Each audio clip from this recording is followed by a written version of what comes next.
you're going to start writing, have started writing already, and how different, you said it's going to be more of that, growing and changing. Why don't you tell me about that? Matt, I don't know, what do you think about new music? I think that it is a pretty awesome collective thing, like just a bunch of songs, and each one of us are making up songs, and every one that I've heard so far has been awesome, and I think they all fit together real good. I think there's going to be a lot of cool stuff, I think, anyway. Well, I'm going to ask you this question. I don't know if you guys will have an answer, but do you have a time frame for this next release that you're working on yet? Is it still too much of a work in progress to share that? That's funny. I was literally just talking to my manager about this about 17 seconds ago. Really? Out there in the grass. I don't know. It's one of those things where, in a perfect world, if a band could do whatever they wanted, we would just release music now, today. Right. We'd just record those 7 songs in our studio, which we could do. Record them with all the stuff that we have and make them sound awesome and release them tomorrow or even next week, and not charge money for them. That would be what we would do if we could, if we made the rules. Seeing how we don't, we're forced to do what everybody else does, and we're put into a category like everybody else. So we have to convince our label to open up a budget to let us record a new album. Do we have songs already? We have more songs ready if you count older songs that we haven't even recorded yet from the history of our career, from when me and him started. We have enough material right now to make 2 full albums, without a doubt. And have always had that much, which is why we were so frustrated. Lonely Road should have came out at least a year, almost a year and a half before it did, and the songs were ready. Some of the structuring wasn't ready, but that's what a producer is for. Right. But that's when it should have came out. So again, it's one of those things where I don't want to say our hands are tied, but it's more like our hands are chopped off and they don't even exist. Right. We don't even have an option to make the choice. So with that being said, as soon as we're physically allowed, we'll be recording the songs. A lot of the music is done, which is the hardest part, is getting the music to where everybody in the band is happy with it and satisfied with it, together as a collective unit as opposed to one person or 2 people. So we're more than, I would say, if we count, like I said, if we count some older songs that we're talking about playing around with, I would say we're more than 90% done with the music. Right.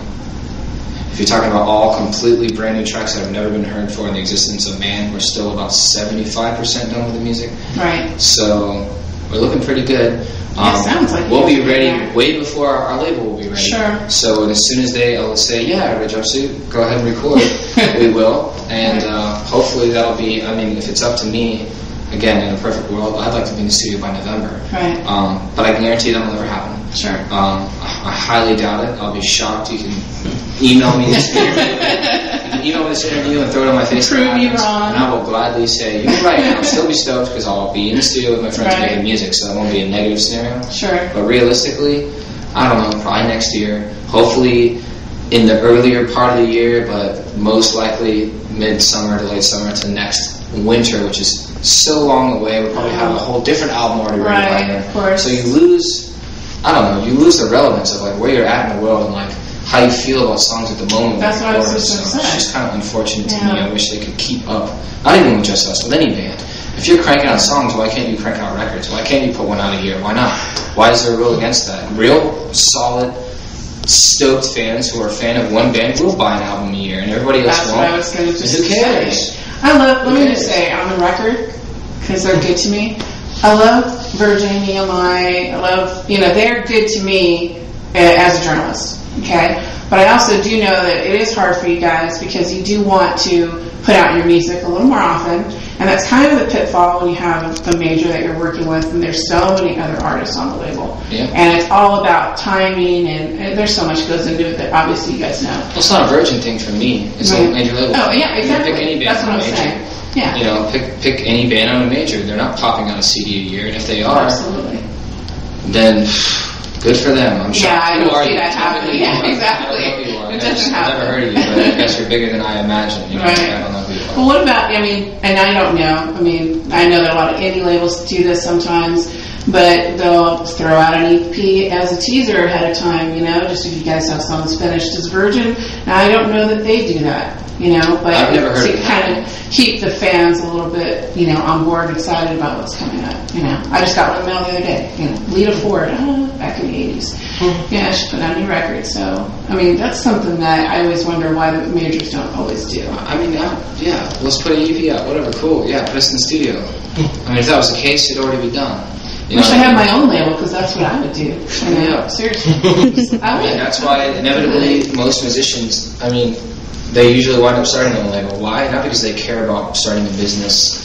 They'd rather make music, but they do it because they can have the freedom to really do what they want and not have all this, you know, an entire board of people who don't even live in this country making their decisions for them. So, you know, it's kind of complicated. I'm very complicated. You know, I give you guys a lot of credit for having the patience that you guys have as musicians, because I know that it would drive me crazy. But I appreciate that you guys stick with it, because it's a harder job than anyone imagines, by far. It's a sweet job, but it's not an easy job. It's not. It's definitely not.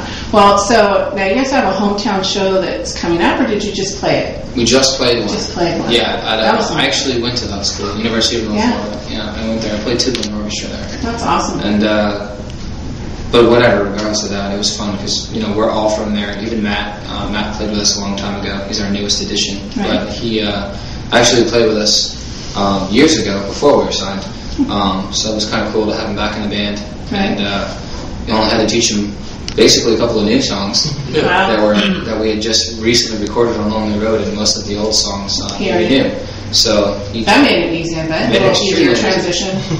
Definitely easier than somebody you've never played with and you don't know or don't even know you can get along with. Yeah, that's always the hardest part when you're looking to kind of fill a void that, you know, you have this relationship with someone for a while, and then you have that space that, like you said, it's like this whole process of finding someone that not only musically you're compatible with, personalities, just being on the road all the time. You know, so it's cool that you had somebody that you already felt that with. I think that we were lucky. We seem to get lucky a lot, though, so I don't guess it, but I don't know, we're writing new music. That's what we're doing. We're doing a couple of shows. We've got another show tomorrow in Pensacola. We got another show or two throughout the year. We're talking about doing a couple little secret things here and there in places that we know that we have a lot of solid, like alliance members and stuff like that, and just a couple little guest things here and there, and hopefully, you know, God willing, we'll be in the studio by the end of the year or early next year. If not, we were talking about doing Warped Tour next year. Oh gosh, that would be so much fun. It's been a while since we've done it now. You know, we did it 3 years in a row, and we decided to take a year or two off. And then also, one of the summers wasn't up to us. We were making Lonely Road. So we couldn't do it that year. And then this year was the only other summer other than that year that we didn't do it. And, you know, we just didn't do it. It would be a great lead-in to the new release, you know. Or not. Or maybe it'll just be a good summer. I don't know. It's always a fun tour. I mean, I've never played it myself, obviously. I cover it every time, and it just seems like the artists have a lot of fun on that tour. And even though it's grueling, it's several weeks of it's a party. heat. But, yeah, it's a fun time. Hopefully we do that. Hopefully we do Warped. But if we don't, either way, it doesn't matter. If we don't, probably the only reason why we won't,